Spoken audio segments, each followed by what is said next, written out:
Good morning class. हम पढ़ रहे थे physical property of molecular structure. इसमें हमने आपको स्पेसिफिक रोटेशन, ऑप्टिकल एक्टिविटी और कुछ मोलर रोटेशन, इन सब के बारे में आपको बता दिया था। आज का जो टॉपिक है वो है मेजरमेंट ऑफ ऑप्टिकल एक्टिविटी। किसी भी ऑप्टिकल एक्टिविटी का हम मेजरमेंट कैसे करते हैं। तो आज का जो टॉपिक है वो है measurement of optical activity.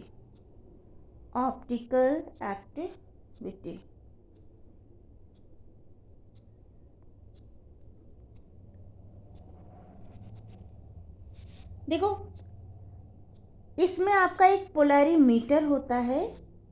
Polarimeter हम बनाते कैसे हैं, देखो ये लाइट था जो हर एक डायरेक्शन में मूव कर रहा था। इसको जब एक निकोल प्रिज्म से पास कराया जाता है तो ये लाइट को प्लेन पोलराइज्ड कर देती है। क्लियर?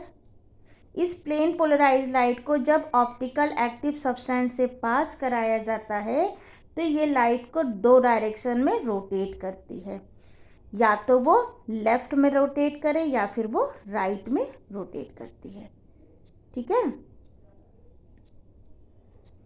अब लेफ्ट में रोटेट कर रही कि राइट में रोटेट कर रही, उसको देखने के लिए, चेक करने के लिए एक और प्रिज्म लगाया जाता है जिसको एनालाइजर बोलते हैं। क्योंकि ये पोलराइज कर रहा है इसलिए पोलराइजर होता है। ठीक है, यहाँ पे एक और प्रिज्म लगाया जाता है और यहाँ से हम इसको देखते हैं।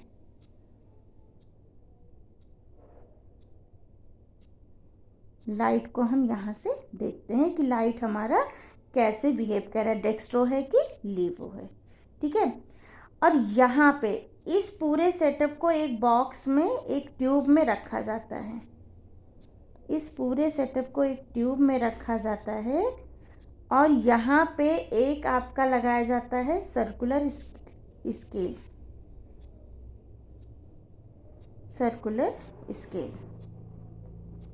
ठीक है, इसी को बोलते हैं पोलरीमीटर। पोलरीमीटर में ये पूरा अरेंजमेंट होता है, सिर्फ यहाँ पे हमें सब्सटेंस को या सॉल्यूशन को फिल करना रहता है।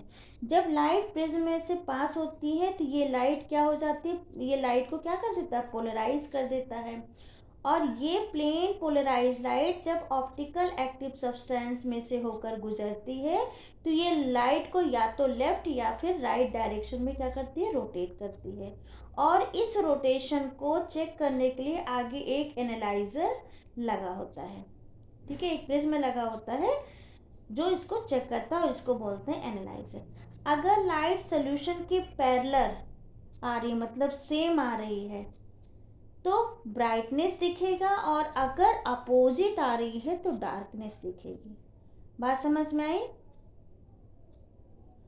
इसको हम और रोटेट कर, जैसे मान लो पैरेलल आ गई, उसको हमने रोटेट किया तो डार्क दिखेगा, और रोटेट किया तो ब्राइट दिखेगा, और रोटेट किया तो फिर डार्क दिखेगा। तो ये रोटेशन के ऊपर डिपेंड करती है। देखो कैसे, देखो सबसे पहले मान लो कोई ये है, यहाँ से हमने देख रहे हैं सर्कुलर स्केल से जब हम देखते हैं तो अगर लाइट प्रिज्म के पैरेलल आ रही है, ठीक है बेटा, तो लाइट हमको कैसी दिखेगी, ब्राइट दिखेगी। ठीक है, अब इसको हमने फिर रोटेट किया। जब हम इसको रोटेट करेंगे तो हाफ सर्कल में क्या हो जाएगा, परपेंडिकुलर हो जाएगा। मतलब लाइट हाफ सर्कल में कैसी दिखेगी, अब डार्क दिखेगी। मतलब इसी साइड से तो हम देख रहे हैं तो इधर क्या दिखेगी, डार्क दिखेगी। इसको अगेन हमने रोटेट किया, ठीक है, तो अब क्या हो जाएगा, अब ये ब्राइट दिखेगा। फिर इसको जब हम रोटेट करते हैं तो अब ये हाफ था ना, हाफ में डार्क दिख रहा था, अब इधर हाफ में ये डार्क दिखेगा। ठीक है, फिर इसको जब हम रोटेट करेंगे तो अब ये पूरा का पूरा क्या दिखे, यहाँ पे डार्क है ये, अब ये पूरा कैसे दिखेगा, ब्राइट।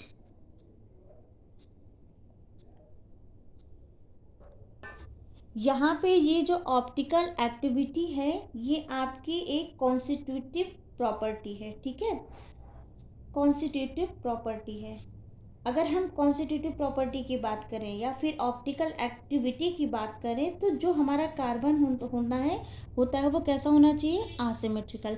मतलब अगर हम कोई मॉलिक्यूल लेके इस बात करें ऑप्टिकल एक्टिविटी की, तो जैसे मान लो हमारे पास कोई कार्बन है, ठीक है, ये आसिमेट्रिक है, मतलब कायरल कार्बन है जिसके हर तरफ अलग अलग ग्रुप लगे हुए हैं,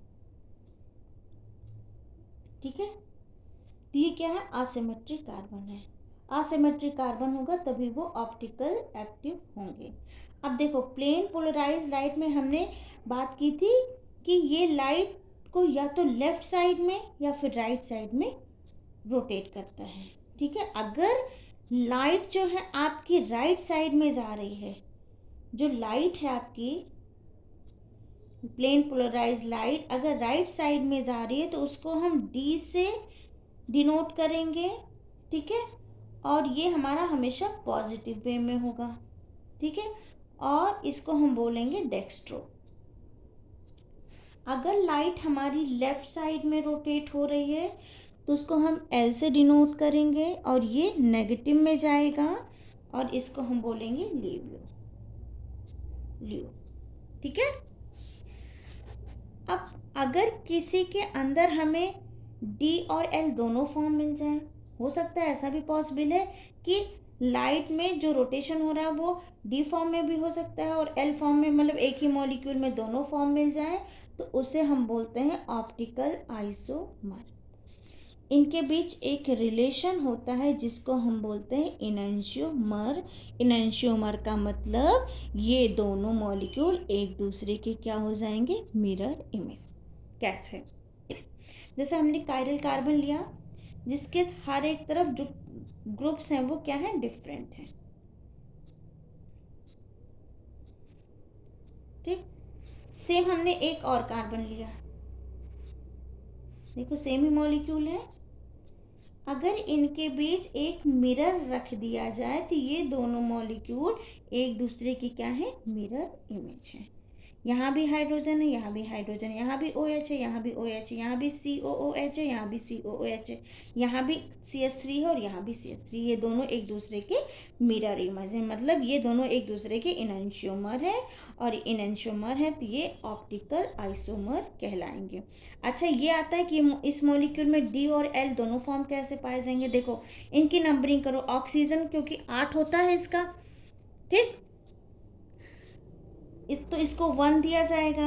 ऑक्सीजन के बाद सबसे ज़्यादा एटॉमिक नंबर कार्बन का आता है, ये भी कार्बन है, ये भी कार्बन, लेकिन इसके जस्ट बगल ऑक्सीजन है, इसलिए इसको फर्स्ट प्रायोरिटी दी जाएगी। तो ये सेकंड होगा, ये थर्ड होगा और ये फोर्थ होगा, ठीक है। तो जो रोटेशन होगा वो किधर से होगा, इधर से,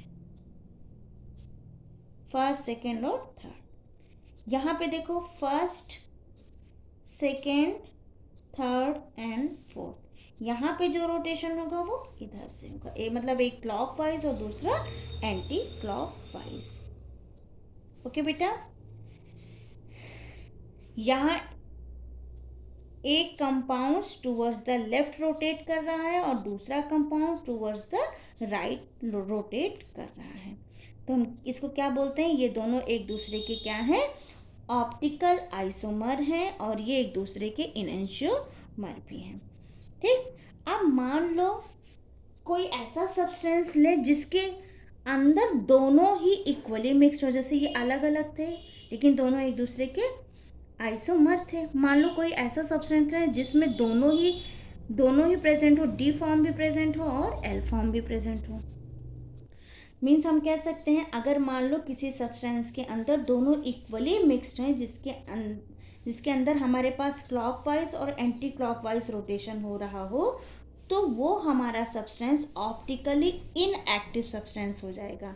बात समझ में आई। जैसे मान लो हमने कार्बन लिया, यहाँ पे हमने एसिडिक ग्रुप लगाया, यहाँ पे OH है, यहाँ पे हाइड्रोजन है, ठीक है। नीचे वाला कार्बन जो है वहाँ पे भी OH लगाया, ये हाइड्रोजन है, यहाँ पे COOH है, ठीक। यहाँ की हमने बोला है कि ऐसा मॉलिक्यूल जिसमें D और L दोनों फॉर्म पाए जा रहे हो, तो ये दोनों एक दूसरे के क्या हो जाएंगे, ये दोनों क्या हो जाएंगे, ऑप्टिकली इनएक्टिव। देखो यहाँ पे अगर हम मिरर रखें, ठीक है, तो ये मिरर इमेज तो शो कर रहे हैं, ये इनएंशियोमर है, लेकिन इसमें दोनों फॉर्म पॉसिबल है। कैसे पॉसिबल है? देखो, यहाँ इसका रोटेशन इस डायरेक्शन में हो रहा है और इसका रोटेशन इस डायरेक्शन में हो रहा है, दोनों एक दूसरे के क्या है, एंटी क्लॉकवाइज हैं, ठीक है। ये टार्ट्रिक एसिड है तुम्हारा, क्या है ये, टार्ट्रिक एसिड, टार्ट्रिक एसिड। अब इसमें D और L दोनों फॉर्म पाए जा रहे हैं, मतलब जो राइट साइड में मूव कर रहा है उसके लिए D और जो लेफ्ट साइड में मूव कर रहा है उसके लिए L यूज़ किया जाता है। तो इसी मॉलिक्यूल में दोनों ही चीज़ें पाई जा रही हैं, मतलब D फॉर्म भी पाया जा रहा है और L फॉर्म भी पाया जा रहा है। तो ऐसे कंपाउंड जो होते हैं आपके, ये क्या हो जाते हैं, ये ऑप्टिकली इनएक्टिव हो जाते हैं, और ऐसे कंपाउंड को हम बोलते हैं मेसो कंपाउंड, ठीक है। ऐसे कंपाउंड को हम क्या बोलते हैं, मेसो कंपाउंड। आई होप आपको ये लेक्चर समझ में आया होगा। Thank you. अब हम अपने नेक्स्ट वीडियो में नेक्स्ट टॉपिक स्टडी करेंगे।